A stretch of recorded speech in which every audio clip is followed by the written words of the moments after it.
Good evening. On behalf of the League of Women Voters of the Morristown area, I am pleased to welcome you to our virtual forum for the New Jersey Legislative District 25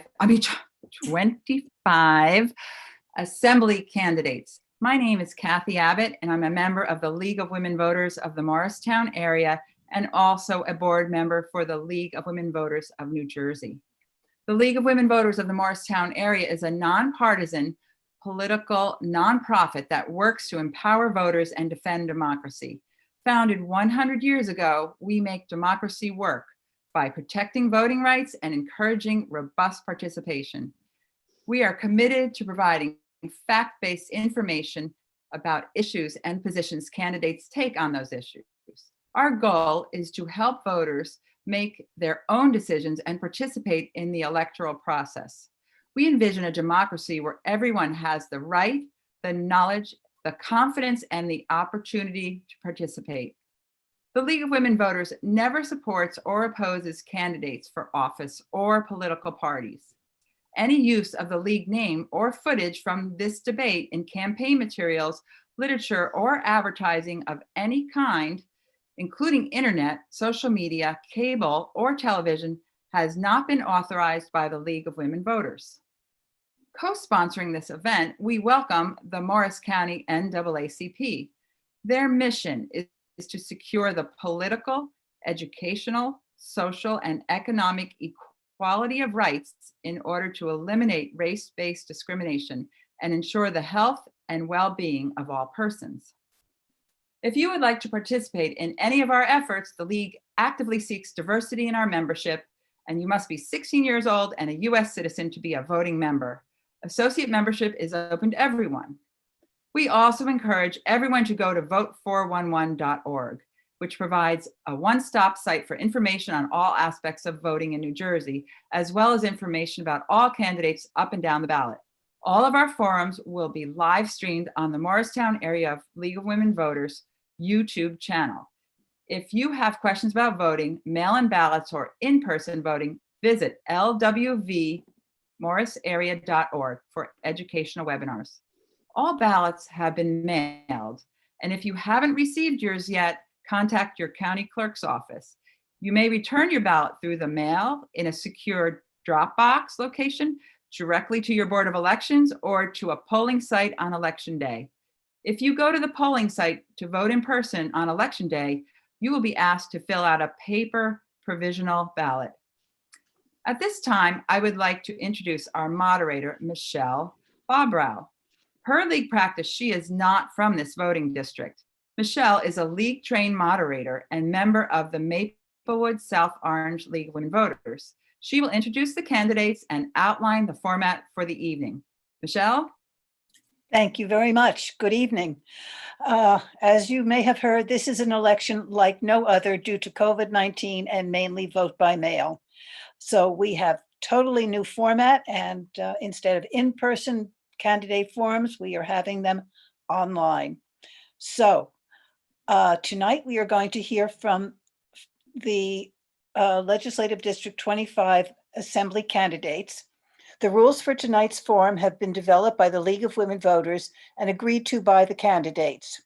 The material presented tonight is the property of the League, and no portions may be excerpted for use in any promotion or campaign. We will begin with a 2-minute opening statement by each candidate in the order in which they appear on your ballot.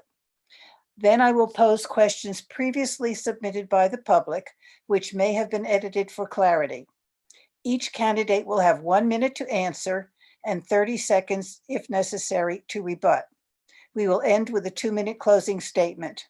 The timekeeper will show a yellow warning indicating 30 seconds remain and then red for stop. The candidates for Assembly for Legislative District 25 are current Assemblywoman Darcy Drager. No. No? Ms. Dunn is the current Assemblywoman right now. The candidates are Ms. Darcy Drager and current Assemblywoman Aura Dunn. Thank you very much for the correction. Uh, The opening statement will begin with Ms. Drager. Great. Thank you so much. Thank you, Michelle.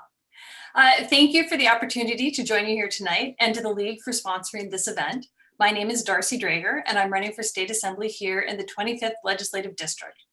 For those of you meeting me for the first time, prior to moving to New Jersey, I spent about 20 years on Wall Street working in global equities, and now my family and I currently raise sheep, chickens, and honeybees on our little farm in Chester.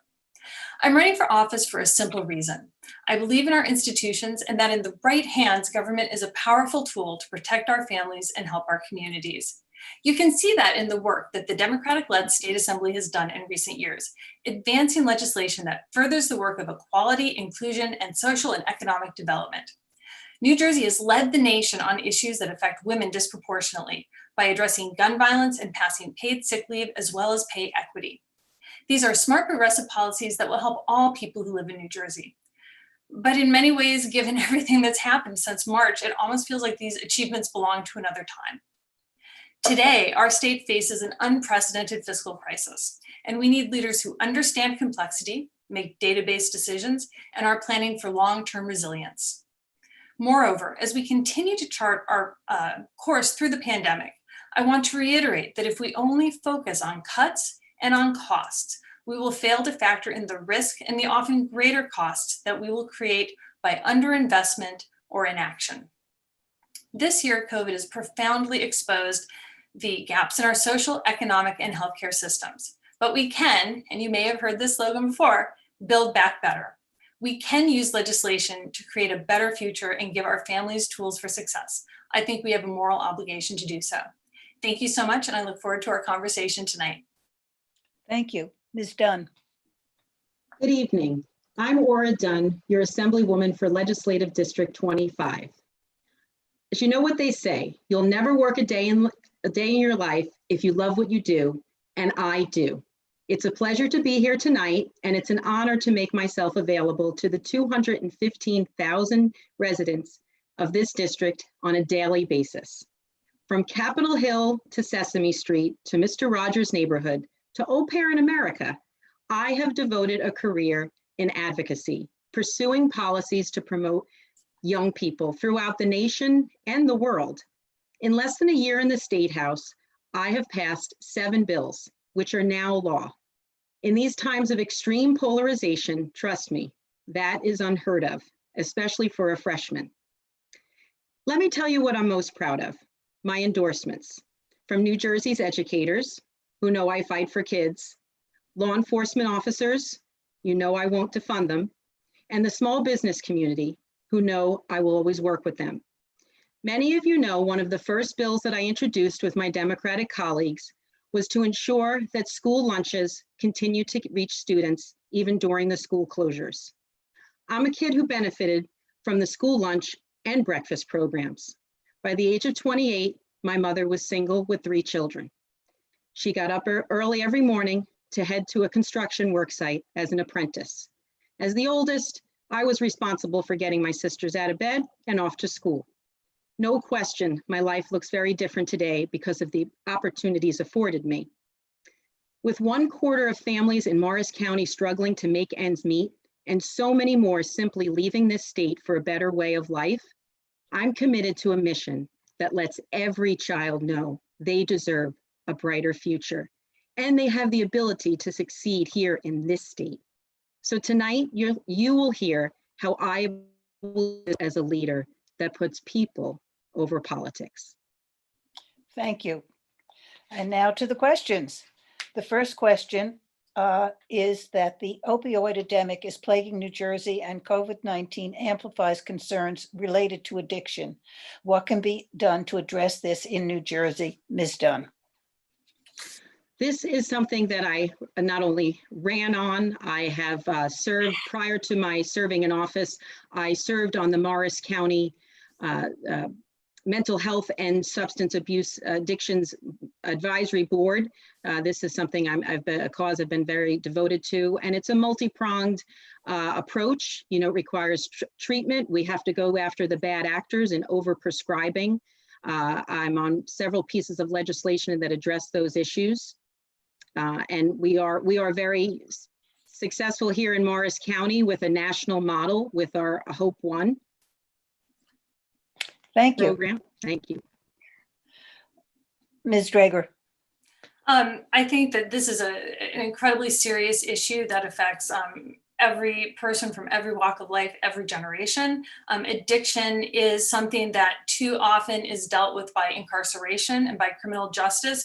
We know very clearly that this is too often a physical or mental health issue where we should be intervening in different ways.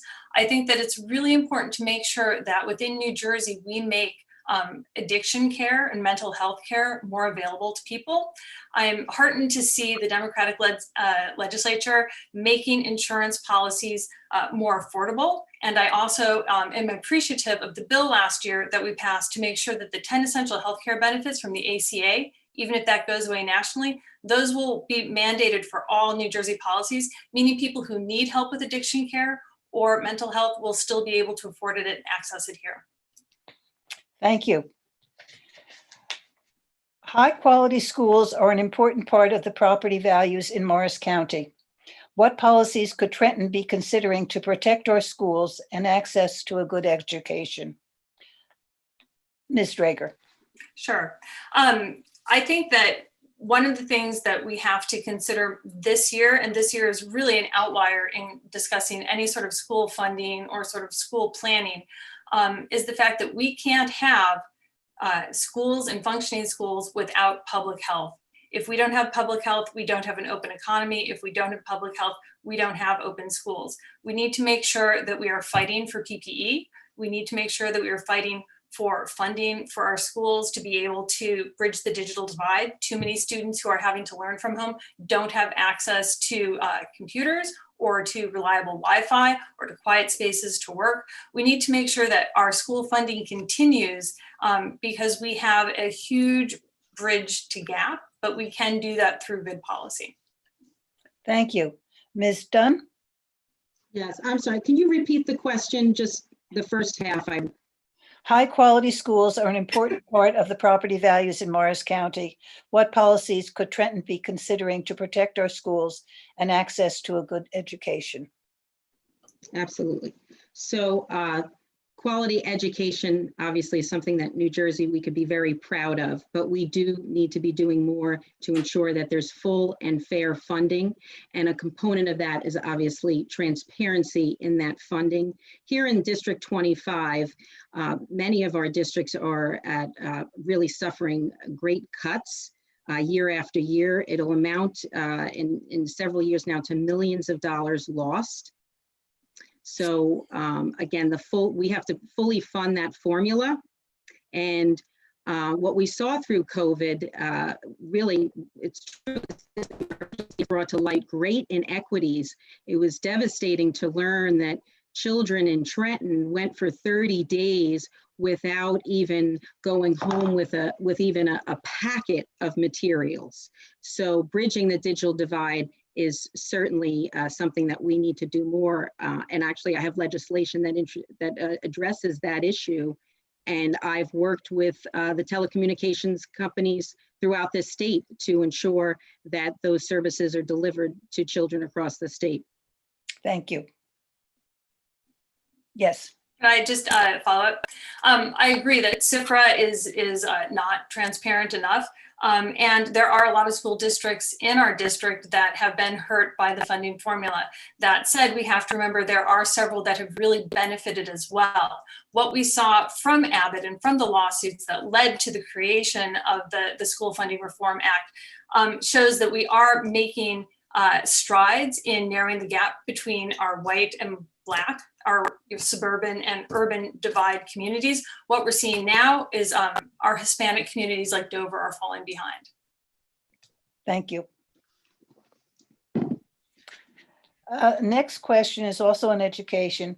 Do you support the proposed regionalization of our public school districts where K-8 school districts would be combined with nearby K-12? And we're Ms. Dunn.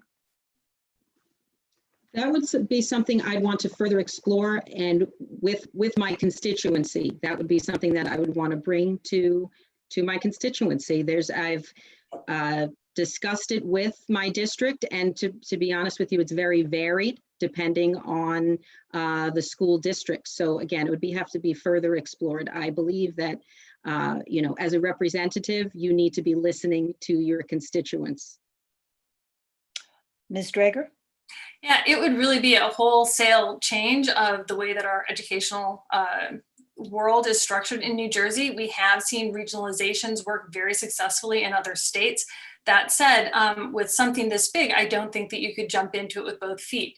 I think that this is the classic case where you have to have pilot programs, test programs, milestones. You have to have like a coalition of the willing with districts who want to test this and pilot it. And then if it does work and if the cost savings are meaningful, look to see if it can be expanded. But I think that we can't just assume that regionalization or consolidation just off the cuff are going to lead to enough meaningful cost savings to offset the disruption that it could create when we implement it. Thank you. Since New Jersey continues to be among the most expensive places to live and raise a family, what ideas do you have to make it more affordable? Ms. Drager. Yeah, affordability is tough in New Jersey. I think that the ways that we make it more affordable, we have to consider making sure that we are funding our senior freeze and our homestead tax rebate. I'm very happy to say that the budget this year, those programs were protected and fully funded. They had not been over the past 8 years of the Christie administration, which really makes it difficult for seniors to stay in our communities. And when we don't have a full life cycle community, from our kids to people starting out to families to seniors, we really lose what makes New Jersey special. So I think that we need to make sure that we are offering affordable housing for people who are starting out so they can come at the beginning of their career. I think we need to make sure that we are addressing job creation, because if people are earning more money, they're able to afford a better lifestyle. So we have to take a look at job creation. We have to take a look at benefits to keep our seniors in the state long term. And we need to give our graduates an entry ramp into financial success. Thank you. Ms. Dunn? We have to make New Jersey an attractive place, right? For people who want to come here with that there's jobs here, that they want to come here and start their families and stay here. And that's not happening right now. Yes, education is an appeal, but the affordability, we're in an affordability crisis. We don't have the top paying jobs. We're seeing them flee down south. So to say that, that the top paying jobs are here, that we're creating the high paying jobs is just not, it's just not true. We are the least hospitable environment to to corporations and employers. We've seen property taxes more than double since 2001. They've increased by $15 billion under the last 2 decades of Democratic control. So we've got to get taxes and spending under control. I'd love a rebuttal. Sure. I think that one of the things that I would point out is we are actually seeing an in-flight into New Jersey right now. There was some research that just came out today that said that we do have people who are leaving cities like New York, other cities who are coming into New Jersey because they don't want as much density as they have in the urban community. They're absolutely drawn by the school system, the top school system in the nation. They're drawn by our recreation, our shoreline, the fact that we have such a diversity of culture, diversity of people. I think we have the excellent opportunity to create green jobs, and we'll talk about that in the next question, I'm sure. I'm sorry. Do you have an advance notice of questions? No, I just mean that that I'm sure technology and green tech will come up. I just was trying to wind up gracefully when the big red card flashed up. No, we're going to COVID-19 right now. Okay. And do you support the governor's efforts to curb this pandemic? Ms. Dunn? So I'm sorry, do I agree with the governor's? Do you support his efforts to curb the virus, the pandemic? What would you do? What would you support? So at the start of this outbreak and this pandemic, the first thing I said was, You don't go after any leader in this position, because who wants to be in this position, right? This is, unprecedented, and there are things that he did that I agree with, and there are things that he has done that I don't agree with. But yes, New Jersey's, done a good job in flattening the curve and keeping things down, and that has to do with the public, all of us coming together and cooperating and helping with the transmission. I think at this point, there were things that could be reopened safely, and we need to be moving forward. But again, we are seeing cases go up, and we have to be vigilant. We have to be, making sure that we're continuing to wear our masks, keeping our distances, washing our hands. We know so much more. I had COVID right at the beginning, and we know so much more since then. So, all right, I'll stop. I see the red sign. Ms. Drager. Yes, I do support Governor Murphy's handling of the COVID-19 pandemic. I think it has been a great example of adaptive leadership. You don't know what's coming at you. You don't know how the data is going to shift from week to week. When we started this in March, we weren't sure if masks were actually helpful. Some scientists advised against them. Then as we learned more, we said, no, this is actually a really vital component to control public spread. And at every turn, he listened to experts. He looked at the data, he looked at science, and he made decisions based on that, which were often unpopular within his own party and certainly with others who disagree with him. I am grateful that we are living in a state that is making public health decisions based on public health expert advice. Thank you. If you are elected, would you support this administration's efforts to provide better health care to prevent maternal mortality rates? New Jersey is at the bottom of the list in this effort. What could we do to improve it? Ms. Drager. This is a personal issue for me. I actually lost my younger sister to postpartum complications. She became pregnant prior to the ACA, and back then insurance companies could consider pregnancy a pre-existing condition. Her insurance rate spiked. She couldn't afford the policy. They had to drop it. When she became ill after Connor was born, she had a hemorrhagic stroke that she did not recover from, and 3 years later died.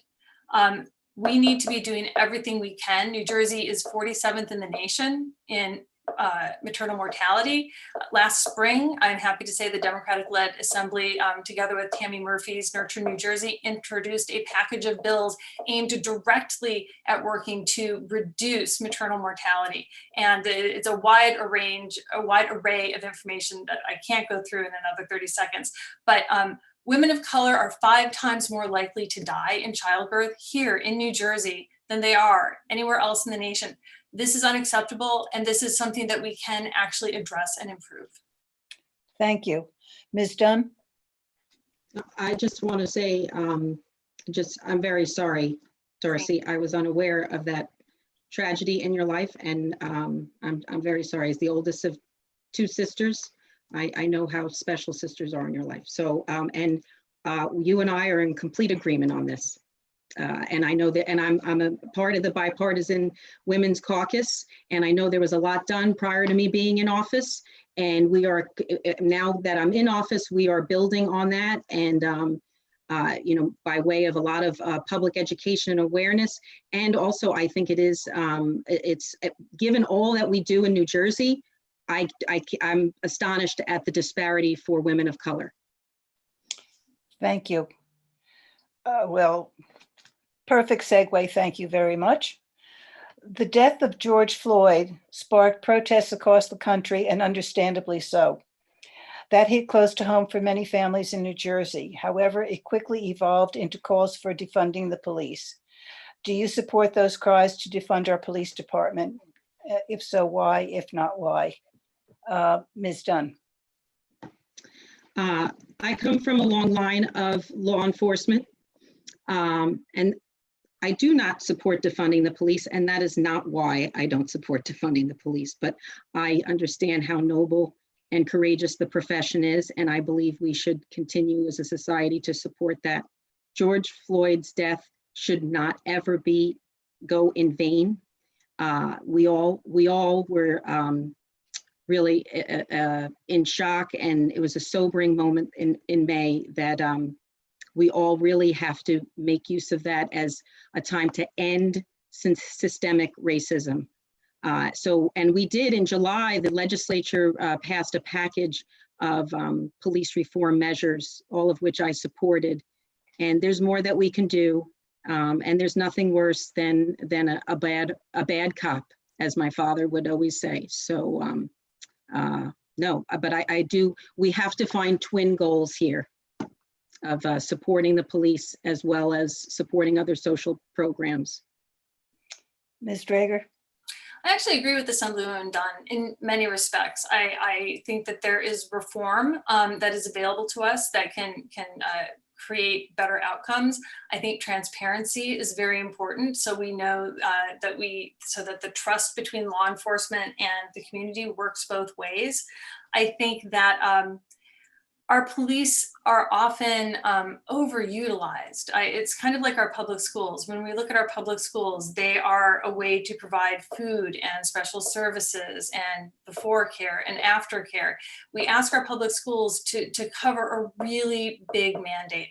And I worry sometimes that we are asking that of our police departments as well. And are there functions that we can carve off to different social workers or to people who are trained differently to deal with mental health issues, because we have police who are there to deal with crime, protecting the community, danger. I think that there is a lot of room for this to shake out where we have a great outcome. Yes. I just wanted to add one thing. In when I did work for Mr. Rogers, we worked on a program called COPS, Community-Oriented Policing, which was out of the United States Department of Justice, where we went into inner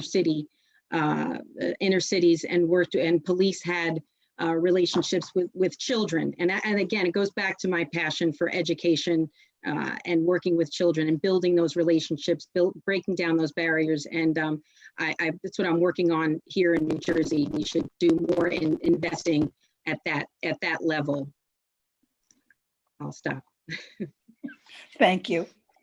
Going slightly off script, but keeping on topic, systemic racism is becoming more well known now. It exists in New Jersey. We are becoming aware. What can we do to change the tide and to right the wrongs? Ms. Drager. I think that the first step is to acknowledge that the problem exists. We can't fix something if we don't believe that there's actually a problem. And there is systemic racism. I think that we're more aware of it now. You see it in historic practices in banking with redlining, which has destroyed economic development for Black and minority communities for decades, which has led to poorer financial outcomes for these families today. I think that I think that we must admit and try to tackle it through our fiscal decisions as well. We need to make sure that not just are we creating jobs, but we're creating living wage jobs. How are we creating opportunity for everyone within our community? How are we creating healthcare for everyone in our community? How are we making sure that people actually have healthy places to live? Too many times minority communities are located toward toxic sites. We need to use our legislative power to start to restructure these wrongs. Thank you. Ms. Dunn? Yes, I believe with everything starts with conversation, and we're hearing more about the need for implicit bias training, and it should go. I think even everybody agreeing, I have implicit bias, even coming to that point, right? And I think it should be widespread in every sector, every industry, not just saying it's in this one and this one, it only applies to this sector. So that's one, but my opponent mentioned one aspect that made me think of just what we've experienced through this pandemic. When businesses were shut down, we did have winners and losers, and our losers certainly were the small businesses. When an independent small business owner who has a carpet store couldn't stay open to sell his carpet, yet Home Depot could. What is that? What does that mean for opportunity? So we do, you're right, we do have to focus on what we do in our fiscal policies and how we make sure that we're being fair. Thank you. Do you support the, did we do this? We did that. Hold on. Well, wait, there's more. Please detail how you would support women's rights as a state assemblywoman, and feel free to comment on any past experiences you may have that show your commitment to women's health and economic well-being. And we're starting with Ms. Dunn. Okay, we only have a minute. I mean, and One and a half, go for women it. in politics. Where do I begin? I'm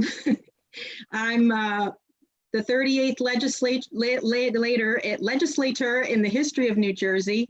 I'm 1 in 7 legislators in my caucus.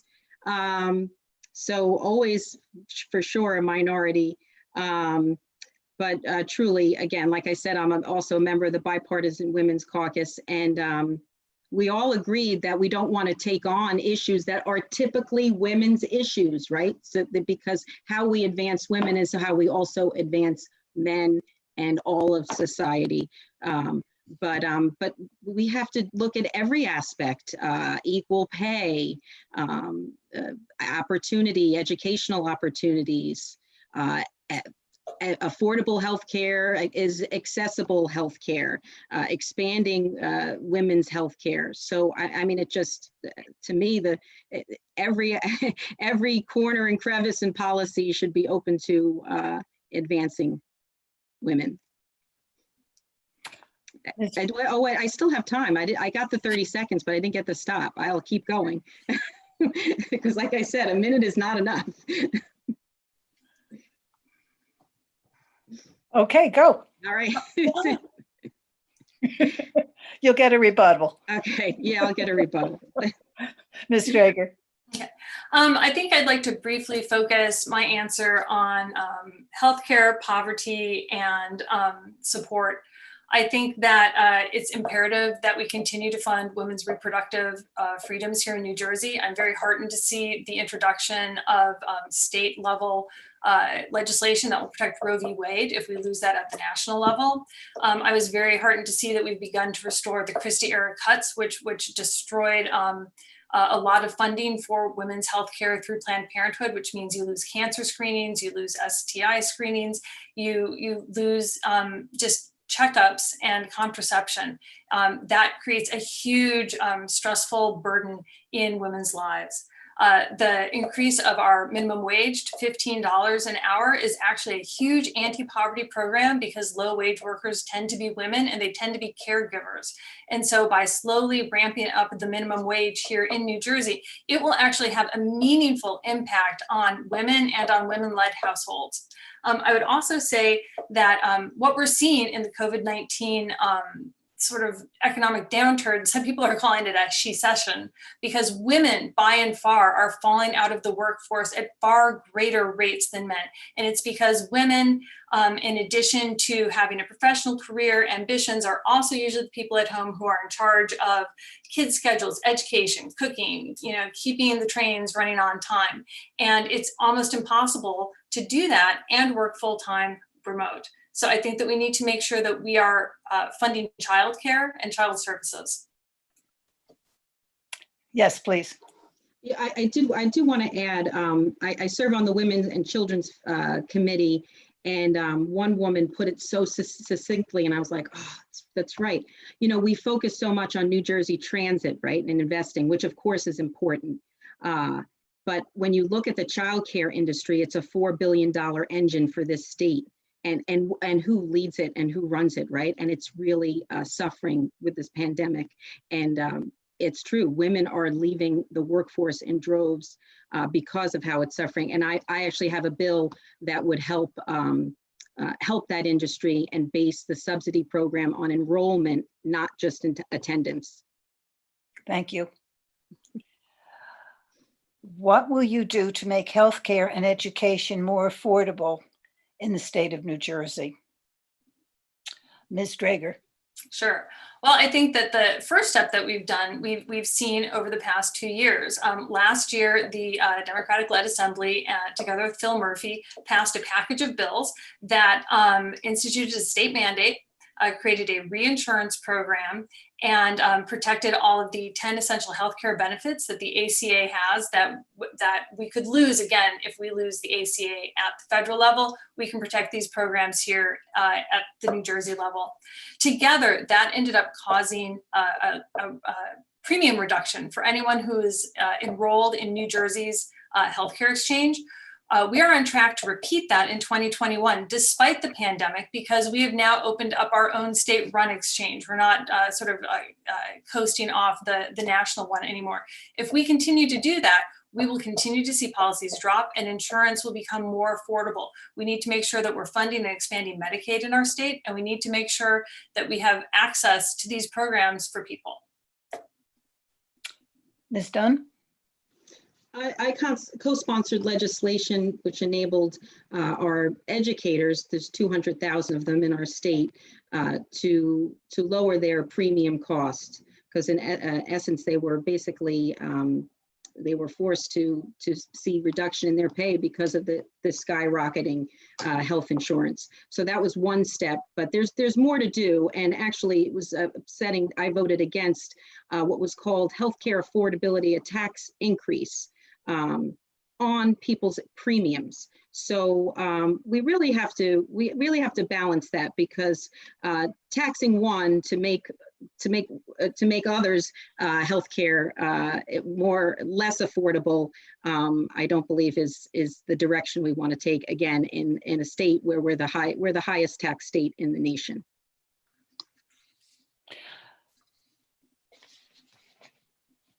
The governor is trying to move away from our reliance on fossil fuels and move to clean energy. Do you support or oppose his going toward clean energy, and what are your comments on that? Ms. Dunn. I support moving toward clean energy, and we see that the consumers, and there's public will. That's a consumer. We're moving in that direction. The drive is there. I do not support the governor's master plan to do that now, immediately, because it's just infeasible, the cost. You're looking at, the expectation for homes to retrofit could be, $20,000 to just retrofit your kitchens. But we are moving in that direction. I mean, the loss of jobs, or even the forced blackouts like what we're seeing in California. I just think it's too drastic a plan. And actually, New Jersey is already really ahead, really a world leader in terms of reducing emissions. So again, I support that. Of course, we all want to we want our children to inherit clean air, clean water, and we are moving in that direction. Ms. Drager? Sure. I actually do support the governor's master plan. I think that it's been really mischaracterized by a lot of people who maybe have heard about it but not read it. When we're talking about this transition, it's over a 30-year time frame, and the appliance upgrades or transitions can be done at end of life when they have to be transitioned out anyway. When you get rid of your old air conditioner and you have your new, more efficient air conditioner, it's very much along those lines. And there are also rebates and funding available to help make sure that happens. I think that a transition to a cleaner economy is vital for New Jersey, because it actually, the health benefits of what we're going to do with this will outweigh some of the costs alone. If it's estimated to be about $3 billion. We need to be making sure that we are prepared for climate change, prepared for the flooding that we're beginning to see, prepared for attacks on clean water and air that will come from superstorms coming in. Sorry, I have to stop. If elected, would you support more widespread efforts to protect our environment due to climate change? Ms. Drager. I would. I mean, that's a pretty broad question, so I'm not exactly sure the right entry point into it. But I would say that it's really important for us to be protecting the environment and to be making sure that we're addressing climate change, because it affects everything that we do. It affects our house values at the shore. It affects the ability of our agricultural community to actually grow food. If we don't have potable water, if we are losing it all to evaporation, if we have, very strange climate where we can't have normal growing seasons, New Jersey is really going to suffer. So I think that there's a lot of upside, a lot of benefit in moving toward a cleaner, greener economy. Again, with the creation of new jobs, long-term paying union jobs that can't be outsourced or exported. Thank you. Ms. Dunn? And the answer is yes, of course. And to invest in, innovation in that area, and also encouraging job creation for those. Look, our kids, right? We know, we're listening. The younger generation, it's their top issue, right? That's what they're telling us. That's most important to them. And they're right. We need to listen to them and find ways to make sure that we always make sure that there's that balance, right? That we have the environmental protection without the severe economic devastation, because we've got to have economic health as well. What is the most important thing that you would like to accomplish in your term in office? Ms. Dunn. We're not switching? I'm just trying to be fair. I'm getting confused. Ms. Drager. That's I'm sorry, could you repeat the question? Who's next? Would you repeat the question then? I'm sorry. What is the most important thing that you would like to tackle in your term in office? I would say, given where we are in the economic cycle and the sort of devastation that we're seeing on Main Street these days because of our pandemic, I really want to make sure that we are working to rebuild our economy. I think that we have a lot of opportunities to support our small businesses, to work with our larger corporations. That is the only way that New Jersey is going to reopen effectively, where we're going to be able to create a state where we are continuing to attract people in.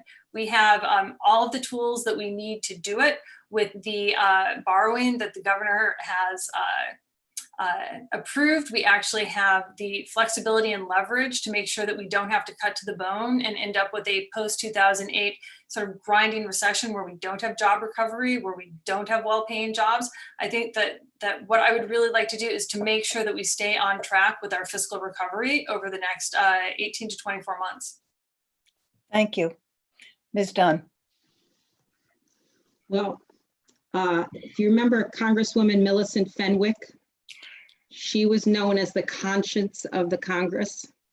Well, I very much looked up to her as inspiration, and I hope I'm known as the conscience and the heart of the State House. And I do believe that investing in our small businesses, invest in our communities, and when we have strong communities, we also have strong families. And when I moved to New Jersey many years ago, I moved here because I wanted to strengthen my family. I lived in a transient area. And of course, I gave you a little bit of a background about my family, my upbringing, and family is everything to me.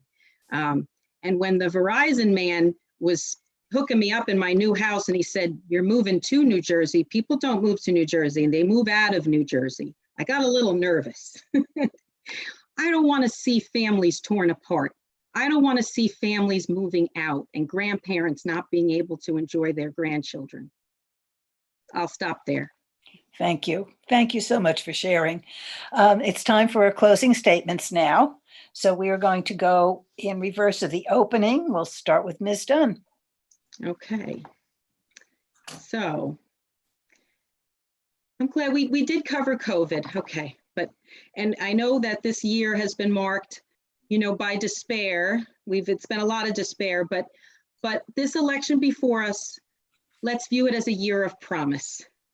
And we must send people to Trenton with the experience, maturity, and know-how to effectively and compassionately lead, not just for half of the electorate, but all of it.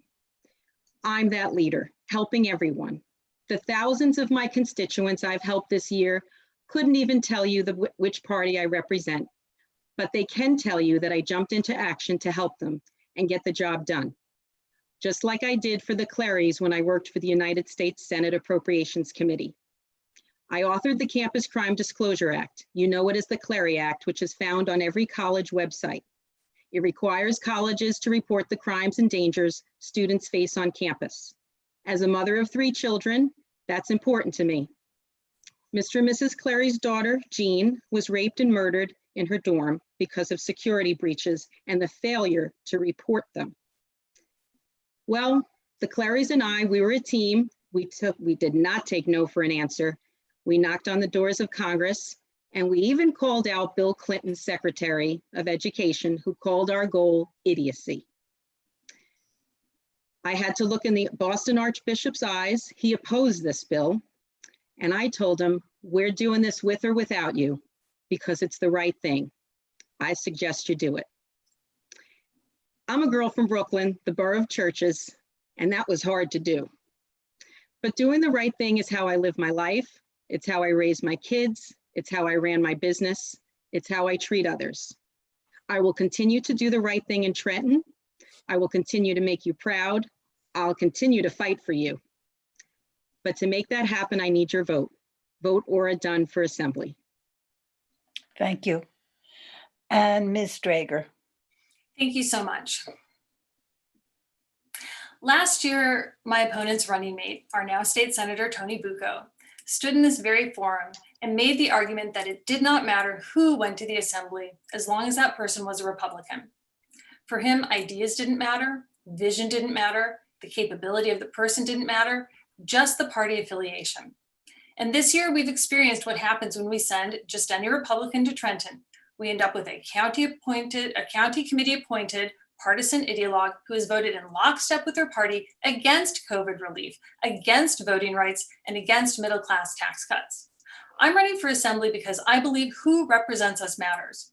Our officials set the narrative for what and who is important and determine how our taxes are spent and where our resources are directed. I'm here to be an independent advocate for LD25 communities, and I will work to bring home the best results for our district, regardless of what side of the aisle they emerge from, because I am answerable to my constituents, not to my party. My 2 decades working in finance means I have the knowledge and the ideas to help us build our way out of this pandemic. And as a small business owner myself, I am well aware of the challenges our main streets are facing right now. I can create common sense solutions that will benefit residents' budgets and their bottom lines. I believe in protecting healthcare and reproductive freedom at the state level and continuing to make insurance coverage more affordable, as the Democratic-led state legislature accomplished last year. I believe in investing in clean energy, an industry New Jersey is uniquely positioned to develop because it will create long-term, well-paying jobs that cannot be outsourced while simultaneously addressing climate change by speeding our transition away from fossil fuels. Our families, businesses, and communities need a leader who makes decisions based on data, knows how to help our economy recover, and move forward with bold, innovative plans. My name is Darcy Drager. I'm running for state assembly, and I'm asking for your vote between now and November 3rd. Thank you. Thank you both. You've given us ideas, your thoughts, and you are very impressive. The voters have a very difficult choice ahead of them. Thank you to the candidates. Thank you to the League of Women Voters of Morristown area, Mountain Lakes, and West Morris and Warren counties, and to the Morris County NAACP, as well as to all who submitted thoughtful and pertinent questions for the candidates. This is a presidential election unlike all others. In New Jersey, this will be mainly by mail. If you received your ballot in the mail, fill it out, including the reverse side for municipal and ballot questions. Make sure to fill in your choices with black or blue pen, filling in the oval completely so that the scanner can read it. Insert your ballot into the certificate or smaller envelope. Fill in your information, including signing your name as it is printed on the envelope. Insert that into the outer envelope, filling in the bearer section if someone else will be returning your ballot. Then make sure you return your ballot by 1, mailing it, 2, using a secure ballot drop box in your county, 3, returning it to your polling place on election day, or 4, returning it to your county clerk. If you did not receive a ballot, contact the County Board of Elections or county clerk immediately. Only the physically disabled are allowed to vote on a machine on election day. You can track your ballot by going to vote.nj.gov.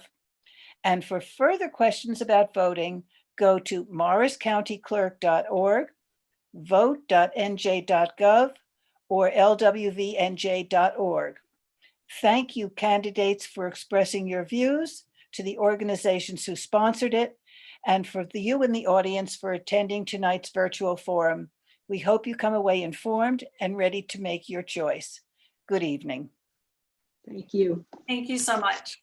Good evening.